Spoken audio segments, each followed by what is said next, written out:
isole. L'anno scorso abbiamo fatto la Sicilia e poi abbiamo fatto un cammino in Europa al Parlamento europeo di Strasburgo e abbiamo questo ultimo cammino italiano l'abbiamo fatto in Sicilia per dire che siamo arrivati alla fine per arrivare all'inizio in qualche modo, no? Perché la Sardegna è la più antica, è la regione italiana che ci collega di più a un qualcosa di molto lontano, no? Ed è un tunnel temporale, una cruna che ci unisce il passato, il presente e il futuro.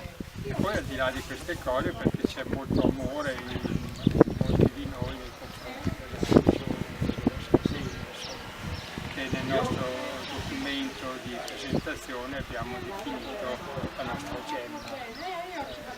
Quindi l'inizio di questo cammino ci ha confermato questa scelta, perché sono stati cammini bellissimi attraverso zone che ci hanno impressionato e abbiamo trovato molta accoglienza.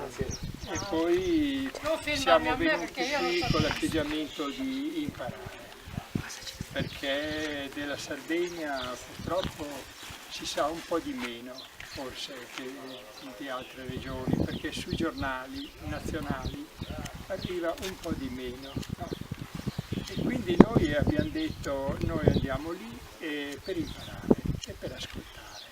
Alla fine del cammino, magari unendo tutti i pezzi di quello che abbiamo incontrato, che ci è stato detto, la dimensione come oggi di tipo antica, fossile, tutti i vari strati sociali, poi delle epoche, delle cose, eccetera, l'elemento culturale, l'elemento del canto, tutte queste cose qui piano piano ci faranno meno ignoranti nei confronti della Sardegna.